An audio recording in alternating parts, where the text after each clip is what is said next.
It's the Midwest Connectz, and we keep the streets on smash. Niggas say you take your gun. Touch some more paper than the teller. Going for the bullshit right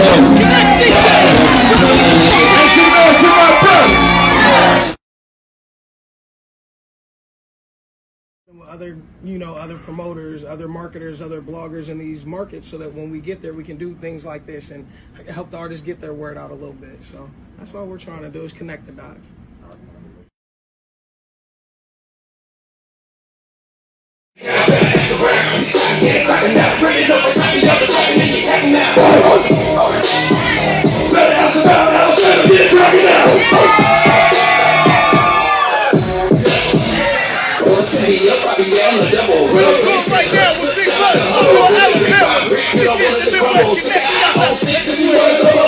Every time back from Mobile, Alabama to be here tonight, you know what I'm saying?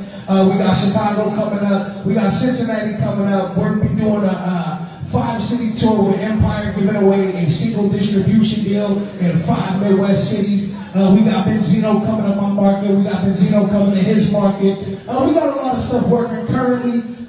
Big Buzz is coming to a Halloween party. I don't know if y'all get that with country rap, but we doing that for Halloween, man. Just a lot of stuff working. Like I said, I'm excited to be here. We're here to check out the talent. Hopefully bring somebody on a couple of these shows, you feel me?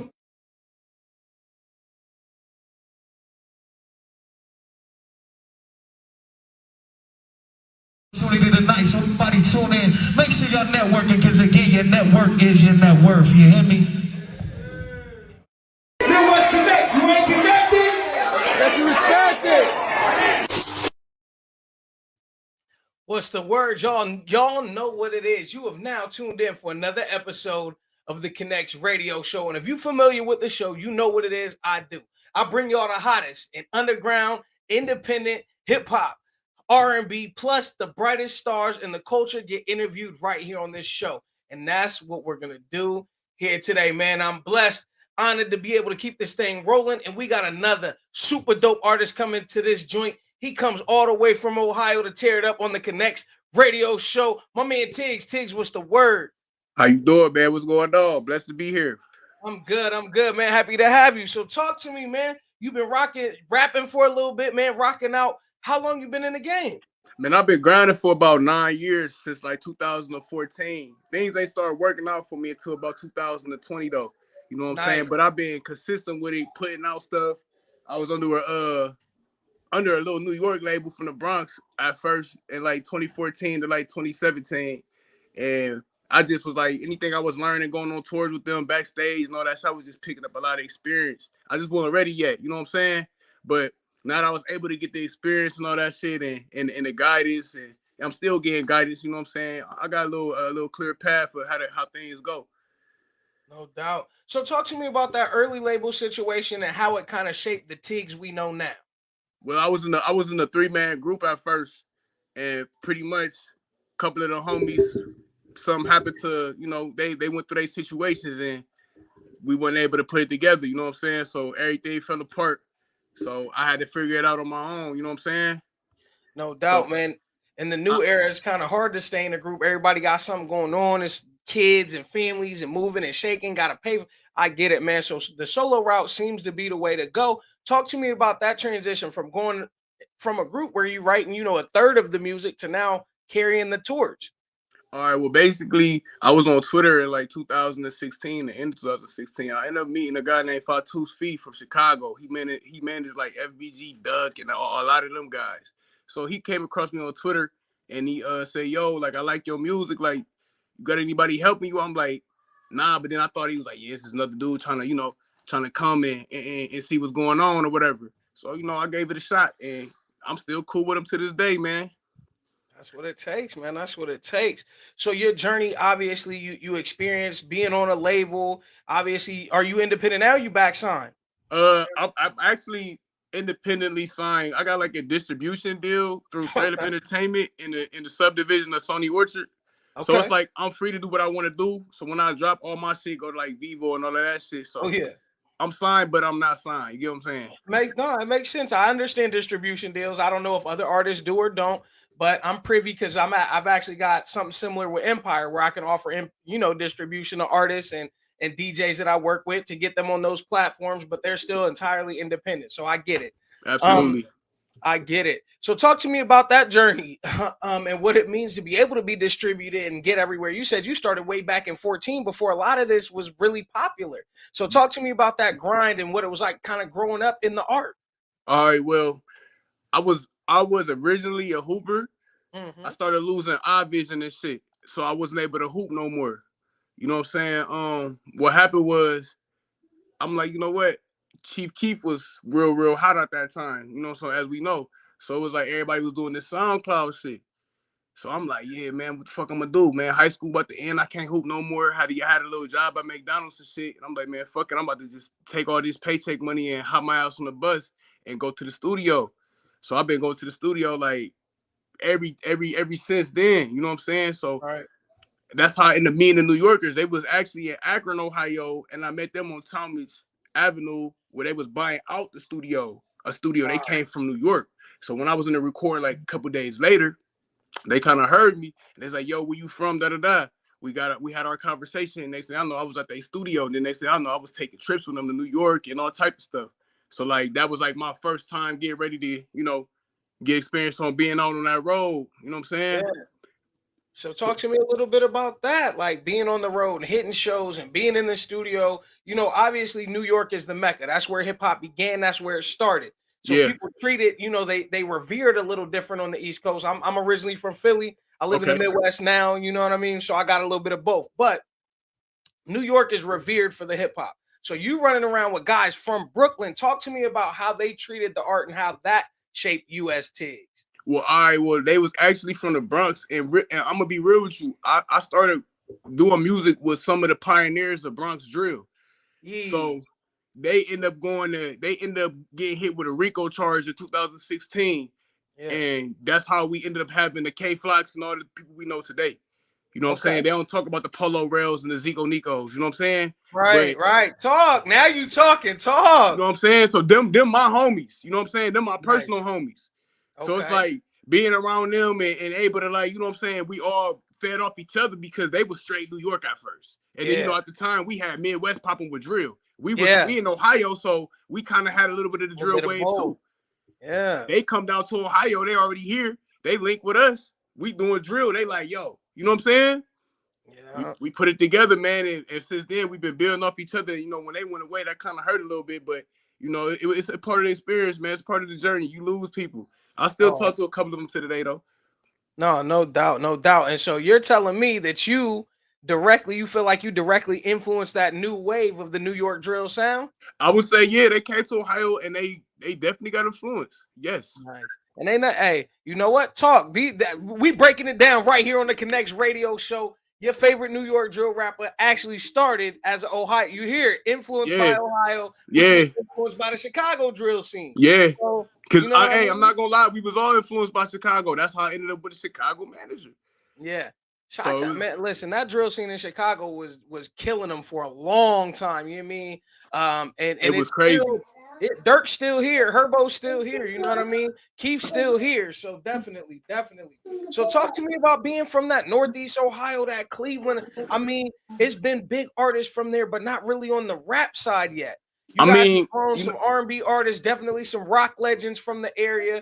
Matter yes, of fact, absolutely. the Rock and Roll Hall of Fame is right there in y'all backyard. So talk to me about those influences and how that shaped your sound. Absolutely. My bad. Absolutely. I would say we got a lot of great things in Ohio, but what I will say is we divided. Okay.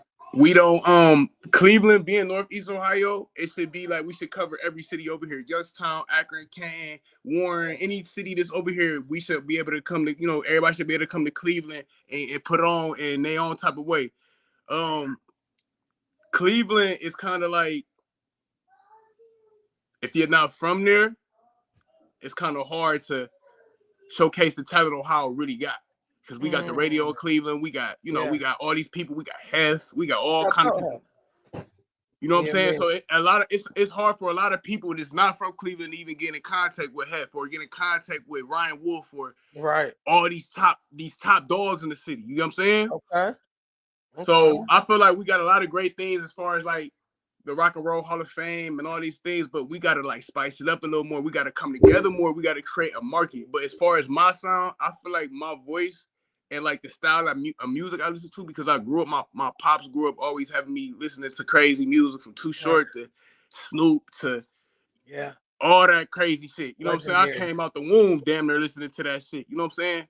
So it was like just listening to industry music and also having my own voice and also just like my style of music, I was able to like kind of make my own style, but it's still the same kind of style that I've been listening to. So that's what influenced me. I wouldn't say the city of Cleveland influenced my sound because they've got our own little sound. You know what I'm saying? You would know if it's a Cleveland artist, like, oh, yeah, it's for sure straight Cleveland. You know what I'm saying? Yeah. But when you hear my music, you won't really be able to tell because I feel like it's more universal. You know what I'm saying? That's how I feel. Okay. So one thing I'm gonna ask about is your social media following. 30,000 on IG. I don't even know what the TikTok look like because I'm a little older, so I don't mess with the TikTok. I know the Facebook going crazy. Talk to me about how you've used the power of social media to generate fans and to get plays. Talk to me about the power of social media in your career. The power of social media for me was fire, man. Like I was able to use certain hashtags that big artists use to make my posts go up, to make people see me. You know what I'm saying? Like for instance, LeBron James used a hashtag that's fewer than I'm using that hashtag because not many people using it, and it's LeBron. You know what I'm saying? So I'm gonna use that hashtag, and it's gonna make my post go up, and people gonna discover me. You know what I'm saying? Yeah. Or any big artist. It could be Nicki Minaj. It could be anybody blowing up. You know what I'm saying? Anybody. So things like that, and playlisting and having certain connections like Jimmy Kang and the Wu-Tang behind me, and things like that. You know what I'm saying? So I was able to utilize it. My biggest one was with Fatu's. He helped me really utilize a lot. He showed me a lot about the internet, bro. Like if it weren't for that man, bro, like my head on this industry stuff or even the social media stuff wouldn't even be where it's at. I'd still be in like 2014, 2018 phase. You know what I'm saying? Right. Trying to look good and think, you know what I'm saying? Right. Like you gotta look good, but you know, it's a business, man. You know what I'm saying? Yeah. So, yeah. That's the power. Shouts out Fatouche, man, because each one teach one. You know what I mean? Oh so, yeah, definitely. That man is the truth, man. I hope he gets his recognition real soon because that man the truth. Yeah, definite shouts out, man. And the power of the internet is crazy because it makes the world about this big. You can connect with people from everywhere. The world is this big. Like so, we just did, man. Yeah, exactly. Yeah, we connected over the internet, man. You checked out the show, and here we are, right here on the Connectz Radio Show. It's a blessing, man. I appreciate it. No doubt, man. Now talk to me about the music. You obviously got some new joints. We're gonna play it. You're gonna debut a joint here real soon. But talk to me about your music. What influenced you and how you kind of got into it, seriously. Okay, well, I had to go through things in life, man. And I'm gonna be honest with you, man. I got real serious about my music. I was serious about it in 2020 once I hit my first million streams with Cloud Demons. But then I kind of like thought that like that was like, yo, like this shit super easy. But then I had to go back down. You know what I'm saying? Then I went through like actual real life experiences that was cons. It wasn't good. I had a house fire, had certain shit going on. I was running around. You know what I'm saying? Just losing friends. You know what I'm saying? Right. So a lot of experiences like shape my music. That's how I end up coming up with like Survivor Mode or just a lot of things that's going on now. And plus, Dirk being one of my favorite artists, is like a lot of things he go through, I can see in myself. You know what I'm saying? Not exactly the same, but it's a lot of things he go through as far as like, drama with his kid's mom or just, street trouble or just whatever, you know what I'm saying? Like shit like that. And then, just really, I don't know, just knowing I got kids out here, you know what I'm saying? Yeah. Oh yeah. So you ready, man? I'm gonna have you debut the joint because you gave me the perfect lead into it. It's called Survival Mode. Talk to me about how it came about, and we're gonna play it right here on the Connectz Radio Show. Okay. Well, that came about from basically like, just saying like, somebody broke my heart basically, but it made me stronger. It turned me into a monster, you know what I'm saying? I'm not tripping no more. It's cool, it is what it is, you know what I'm saying? I'm still going. I got concerts now, you know what I'm saying? Things like that. So it's inspirational from the experiences. All right, here it is, y'all. Survival mode right here on the Connectz radio show.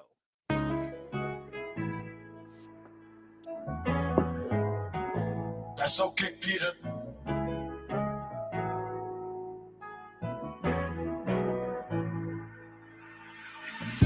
Never sleeps nights that I spend made me a monster. Keep on switching it because I live life on survival. You ain't felt this pain if you did, you will be beyond her. When she broke my heart, told me nothing, no, I'm beyond her. Never sleeps nights that I spend made me a monster. Keep on switching it because I live life on survival. You ain't felt this pain if you did, you will be beyond her. When she broke my heart, told me nothing, no, I'm beyond her. She said my life want tickets to my concert. She said I treat her bad. I remember and I used to love her. And we came a long way from me and stay got the long horns. I can't say but say you can have the heart so she all yours. Never sleeps nights that I spend made me a monster. Keep on switching it because I live life on survival. You ain't felt this pain if you did, you will be beyond her. When she broke my heart, told me nothing, no, I'm beyond her. Never sleeps nights that I spend made me a monster. Keep on switching it because I live life on survival. You ain't felt this pain if you did, you will be beyond her. When she broke my heart, told me nothing, no, I'm beyond her. She broke my heart and told me nothing, crossed my heart, I almost died. You the first aid kit for my wounds. This love war, I survived and I understand back then how I understand right now. I support hard team. Many people know me now.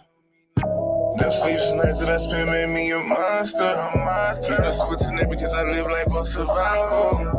You ain't felt this pain if you did, you will be beyond her. When she broke my heart, told me nothing, no, I'm beyond her. Never sleeps nights that I spend made me a monster. Keep on switching it because I live life on survival. You ain't felt this pain if you did, you will be beyond her. When she broke my heart, told me nothing, no, I'm beyond her.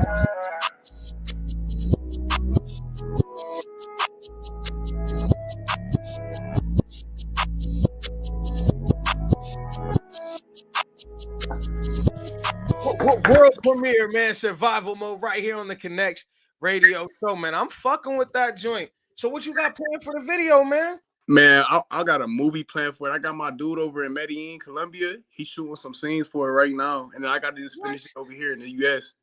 So home of Pablo Escobar, correct? The Medellin cartel, right? That's what you talking about? Oh yeah. I'm talking about that real Medellin. They got a hippopotamus problem because of you, man, Escobar, man. Yeah, I know, man. This shit crazy. Talking that shit, man. Nah, we definitely appreciate you stopping by. So talk to me, man. What is it that you want people to get from your music? From, you know what I mean? They look at you 3, 4, 5, 10 years from now. What do you want them to know about Tiggs? Man, I want them to know that anybody can do it. You know what I'm saying? Like, it don't matter what position you in life. It's never late. You know what I'm saying? It's never too late to start. I want them to know, you know, it's motivation behind it. It ain't just about flexing. It ain't about violence. You know what I'm saying? It's about longevity. You know what I'm saying? Solid foundation and things like that. No doubt. So if you could give advice to rappers that are, you know, maybe not in the position you've in or haven't seen some of the things you've seen, what advice would you give them? I would say stick with it. Don't never quit, bro. No matter how hard it get. I don't give a fuck if your house burning down. That shit's not the end. You know what I'm saying? Like you said, that's real life. That's something you went through. And we never really talked about that. So how did that, obviously that affects you in a major way. How did that affect your art? How did that affect your craft? Having something like that go so serious happen to you? Man, that shit killed me, but I'm not gonna lie. Like it felt like it was over because at that same moment I was supposed to be moving to Las Vegas. And I was supposed to move to Las Vegas, and I was supposed to be going over there with one of my booking ladies. Her name Lori. She's an ex person that worked for Motown Records back in her time. Right. And pretty much I was supposed to be leaving 2 days, and the house caught on fire because the neighbor, we lived in the complex, the townhome. Yeah. So the neighbor next door, she her and her person, whatever they had going on, she threw a candle in their bed and lit their whole apartment on fire. We was asleep. My dude that was in there, he said, "Yo, Tig, somebody knocking at your back door." So I rushed downstairs. It's a dude laying on the ground. I look up, it's a big ass fire. So I had to drag him out the bushes and get all the kids and everybody out the house. You know what I'm saying? I lost rings, jewelry, I lost everything. So everything I thought mattered, like it didn't matter no more. You know what I'm saying? Yeah. Yeah. So yeah, man. It was crazy. I was down for a while, man. But during that time, I was able to, like I said, I went to the Wu-Tang concert when they came to Ohio. I was backstage with Nas and all of them. I was able to highlight them. Of course, I ain't talked to them about my situation, but just to be around greats and legends like that, it gave me motivation. Like, yo, I just lost everything, but don't none of these people know. But I'm still back here. You know what I'm saying? Doing my thing, yeah. Yeah, I'm still back here. Like, I'm literally about to go back to nothing. I gotta go back to my cousin's house. You know what I'm saying? Like. Everything, bro. I'm supposed to be moving. Like, it was just like a lot of people. I feel like a lot of people appreciated me going through that because they didn't want to see me prosper like the people around me. You know what I'm saying? Right. So that gave me motivation from that. To how I'm making my music now. It's just like now I'm staying isolated. I don't really be around nobody. You know what I'm saying? My kids ain't here out with me. You know what I'm saying? I only talk to the people that deal with label things, business things, people like you. You know what I'm saying? I don't really associate myself with a lot of people no more because it showed me like a lot of things. And I'm a person to give. You know what I'm saying? I give. You know what I'm saying? Like in 2020, like I hit 1 million streams. I got like 6,500 from that. I gave that whole summer with certain friends around me. They didn't have money. Nobody ever knew who had money, who didn't. Hey, I got all the money. I don't do that. You know what I'm saying? That's not who I am. It just when it was my time to go through my situation, a lot of people didn't step up. It hurt, but you know what I learned from it, and I'm stronger now. I'm a monster. So it's like, yeah. Man, so what can we expect, Tiggs? Obviously, you got a great story. You have great music, man. 2023, we already halfway through it, man. It's going so fast. What can we expect from you for the rest of this year? Okay, well, I'm gonna start with my shows. I just left a show last weekend. I was in Boston at the what is it, the Brockton Beer Fest? We just did the Brockton Beer Fest with the whole Wu-Tang Clan, Keith Murray, Capadonna, Ed OG, some Boston, Legends. some New England legends, and then I got Summer Jam coming up in Phoenix, Arizona, Okay. and then Summer Jam in Albuquerque, New Mexico, July 30th, and that's with a crazy lineup.